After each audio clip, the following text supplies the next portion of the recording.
கர்த்தர் பெரிய காரியங்களை செய்வார்.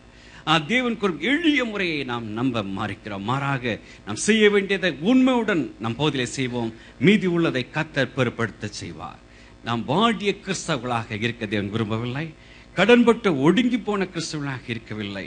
நாம் கிறிஸ்தியேசுள் செழித்தோங்கும் கிறிஸ்தவர்களாக, இதை நான் ப்ராஸ்பரிட்டி தியரி என்று எடுத்துக்கொள்ள வேண்டாம். சத்தியத்தின்படி ஜீவிக்க நான் உங்களை ஆலோசனை சொல்கிறேன். தேவன் கொடுப்பதில் உண்மையாக இருக்கும் பொழுது எங்களை ஆசீர்வதிக்கிறார் என்ற சத்தியத்தை சொல்லத்தான் விரும்புகிறேன்.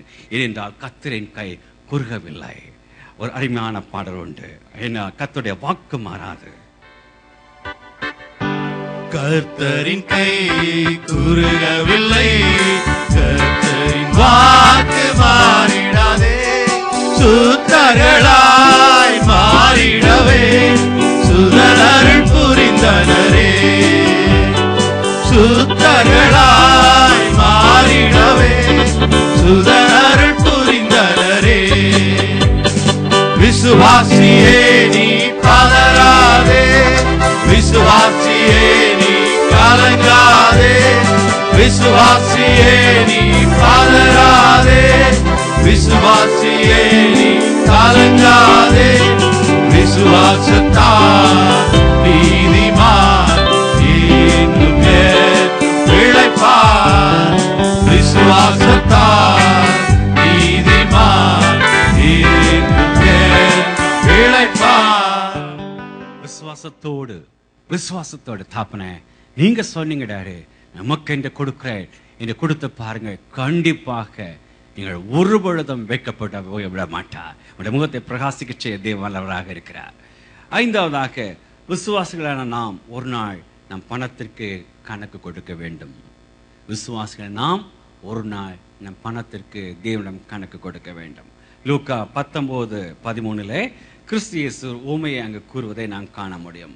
அங்கு ஒரு பிரபு வெளிநாடு பயணம் செல்லும் முன்பாக தன் ஊழியக்காரர்களை அழைத்து அவருடைய 10 ராத்தல் திரவியத்தை கொடுத்து அதனை கொண்டு வியாபாரம் செய்யுங்கள் கூறிவிட்டு கடந்து சென்று மீண்டும் திரும்பி வந்து அவர்கள் அழைத்து அந்த 10 ராத்தலை கொண்டு என்ன சம்பாதித்தீர்கள் என்று கேள்வி எழுப்புவதை நாம் அங்கு காண முடியும். நான் கொடுத்து வைத்ததை நீ என்ன செய்தாய் என்ற கேள்விதான். இப்படி இருக்க உபாகமம் 8 நாம் பார்த்தபடி நமக்கு இவ்வளவு ஞானத்தையும் இவ்வளவு சம்பாதிக்க பலனையும் கொடுத்த தேவன் கண்டிப்பாக ஒரு நாள் நம்மிடமும் இந்த கேள்வியை கண்டிப்பாக கேட்க உள்ளார்.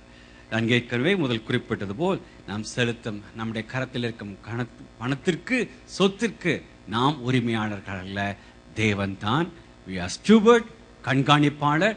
கண்காணிப்பாளரிடம் எஜமான் கேட்பதிலே எந்தவித தவறும் இல்லை. அந்த உரிமை அவருக்கு கொண்டு கண்டிப்பாக அவர் கணக்கு கேட்க இருக்கிறார். ஆகவே நாம் செலுத்த நாம் என்ன பதில் சொல்ல இருக்கிறோம்? ரோமர் 1:14 பவுல் சொல்லுகிறார். ரோமர் 1:14 கிரேக்கருக்கும் மற்ற அந்நியர்களுக்கும் ஞானிகளுக்கும் மூடருக்கும் நான் கடனாளியா இருக்கிறேன். யார் யாருக்கு கடனாளியா? கிரேக்கருக்கும் மற்ற அந்நியருக்கும் ஞானிக்கும் மூடருக்கும் நான் கடனாளியாக இருக்கிறேன்.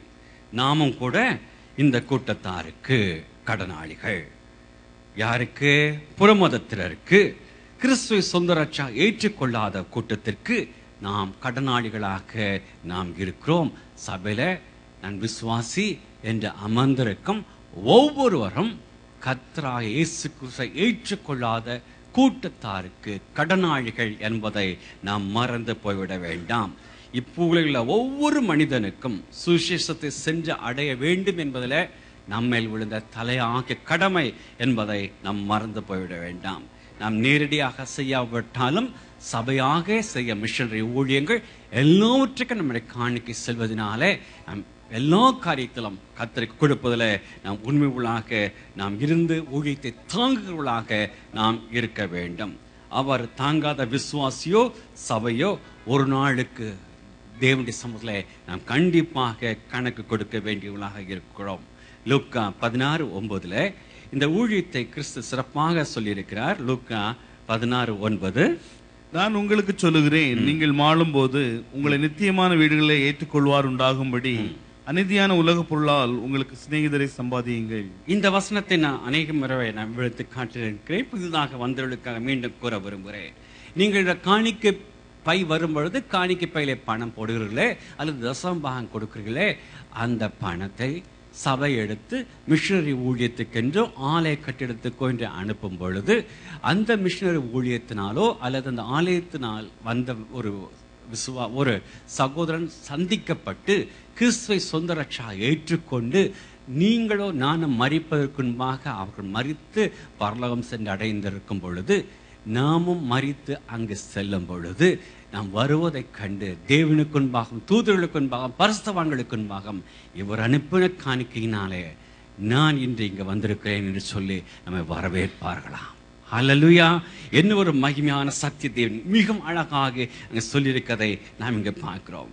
மாறாக ஊழியத்துக்கு கொடுக்காது பூலோகத்தில் சேர்த்து வைத்தால் என்ன நடக்கும்? அதைத்தான் பாடலே படித்தோம். மத்தேயு 6:19. பூமியிலே உங்களுக்கு பொக்கிஷங்களை சேர்த்து வைக்க வேண்டாம், இங்கே பூச்சியும் துருவும் அவைகளை கெடுக்கும், இங்கே திருடரும் கண்ணமிட்டு திருடுவார்கள். பிரசங்கி 5:13. சூரியனுக்கு கீழே நான் கண்ட வேறொரு கொடிய தீங்கும் உண்டு, அதாவது ஐஸ்வர்யமானது அதை உடையவர்களுக்கே கேடுண்டாகும்படி சேகரித்து வைக்கப்படுவதாம். ஆம், வேதம் ஒரு பொழுதும் பொய்யுரையாது. ஃபாதர் பேட்மன் சேர்த்தான் நான் அந்த பாடின பாட்டிலே நாம் பார்த்தோம், திருடன் திருடுவான் என்று நாம் பார்த்தோம். மற்றவர்கள் மீது கரிசனை இல்லாது தங்களுக்காகவே ஜீவித்தான். இப்படிப்பட்ட காரியம் உண்டு. அதிலே மிகவும் ஒரு எச்சரிப்பான ஒரு காரியம் உண்டு. கத்தற்கடுத்த காரியங்கள் இம்மட்டம் ஆசுவத்து உயர்த்திய தேவனை முற்றுமாக மறந்தவர்களாக தனக்கென்று மாட மாளிகை, தனக்கென்று பேங்க் அக்கவுண்ட், தனக்கென்று எல்லாம் செய்வதை குறித்து வேதம் எச்சரிக்கும் ஒரு எச்சரிப்பையும் பார்க்க இருக்கிறோம். ஆமோஸ் 6:3-7. 1068 பக்கம். தீங்கு நாள் தூரம் என்று எண்ணி கொடுமையின் ஆசனம் கிட்டி வரும்படி செய்து தந்த கட்டில்களில் படுத்துக்கொண்டு தங்கள் மஞ்சங்களின் மேல் சௌக்கியமாய் சயனித்து மந்தையில் உள்ள ஆட்டுக்குட்டிகளையும் மாட்டுத் தொழுத்தில் உள்ள கன்றுக்குட்டிகளையும் தின்று தம்புரை வாசித்து பாடி தாவீதை போல் கீத வாத்தியங்களை தங்களுக்கு உண்டு பண்ணி பெரிய பாத்திரங்களில் மதுபானத்தை குடித்து சிறந்த பரிமள தைலங்களை பூசிக்கொள்ளுகிறார்கள். ஆனாலும் யோசேப்புக்கு நேரிட்ட ஆபத்துக்கு கவலைப்படாமல் போகிறார்கள். என்ன செழிப்பு! ஒரு வெல்தி மேன் ஜீவிக்கிறது அழகாக சொல்லியாச்சு. பட் ஆனாலும் தப்புன்னு சொல்லல, ஆனாலும் யோசேப்புக்கு ஏற்பட்ட காரியம் அகேன் யோசேப்பு என்று அங்கு சொல்லப்படுகிறார். யோசேப்பு குழியில் போடப்பட்டான். சுவிசேஷ கேட்காதவர்கள் பாவ குழியிலே கிடக்கிறார்கள், தூக்கிவிட யாரும் இல்லை. யோசேப்பு அந்நியர் கையிலே விற்கப்பட்டான். சாத்தானால் அவர்கள் சிறைபிடித்து போகப்படுகிறார்கள், விடுவிப்பார் யாரும் இல்லை. அன்பானவளே, நம் சகோதரன் ஆத்மாவை குறித்து தூக்கிவிட வேண்டும் என்று கரிசனை இல்லையோ? பைவனாகி சாத்தாண்ட கையிலிருந்து அவனை விடுவிக்க வேண்டும் என்ற ஒரு ஏக்கம் நமக்கு இல்லையோ? மறந்து போய்விட வேண்டாம், அதுதான் நம்முடைய வேலை. மார்க்கம் தப்பி நடப்போரை சத்திய வழிக்குள் சேர்த்திடுவோம், ஊக்கமாக ஜெபித்திடுவோம், நாம் கொடுத்திடுவோம் என்று சொல்லி பாட இருக்கிறோம். மார்க்கம் தப்பி நடப்போரை சத்திய வழிக்குள் வந்திட சேர்த்திடுவோம். மார்க்கம் தப்பி நடப்போரை சத்திய வழிக்குள் வந்திட சேர்த்திடுவோம். ஊக்கமாக ஜெபித்திடுவோம், நாம் கொடுத்திடுவோம், நாம் உழைத்திடுவோம், நாம் ஜெயித்திடுவோம். ஊக்கமாக ஜெபித்திடுவோம், நாம் கொடுத்திடுவோம், நாம் உழைத்திடுவோம், நாம் ஜெயித்திடுவோம். ஆசரே இத்தரணியை அன்பால் இயேசுவுக்கு சொந்தமாக்குவோம். இந்த ஒரு உண்மை சம்பவத்தை முன்பொருவை குறிப்பிட்டிருக்க இந்த செய்தியை கேட்டிருப்பதனால மீண்டும் சொல்லி நான் அந்த செய்தியை முடிக்க விரும்புகிறேன். ஆப்பிரிக்க தேசத்துல 20 ஆண்டுகளுக்கு மேலாக ஊழியம் செய்த ஒரு மிஷனரி நியூயார்க் பட்டணத்துக்கு கடந்து வந்து ஒரு வசதிமிக்க ஒரு ஆலயத்துல தன்னுடைய ஊழியத்தை குறித்து அவர்கள் சொன்னார்கள். எவ்வாறு உங்களுடைய தசம்பாகமும் காணிக்கையும் ஆப்பிரிக்காவிலும் இந்தியாவிலும் சீனாவிலும் இன்னும் தூர மற்ற தேசங்களிலும் மிகவும் பிரயோஜனமாக ஆலயங்கள் கட்டவும் அநேக ஏழைகளுக்கு உதவும் இருக்கிறது என்று சொல்லிவிட்டு அவர் அமர்ந்தார். தொடர்ந்து வந்த போதகர் இன்று எடுக்கப்படும் இருக்கும் காணிக்கை முற்றுமாக ஆப்பிரிக்க தேசத்தில் இருக்கும் பிள்ளைகளுக்கு அனுப்பப்பட இருக்கிறது என்று சொன்னார். ஆகவே நீங்கள் உங்களைத்தானே ஒருத்து தியாக மனப்பான்மையுடன் கொடுங்கள் என்று சொல்லிவிட்டு அமர்ந்தார். மூப்பர்கள் காணிக்கை தாட்டை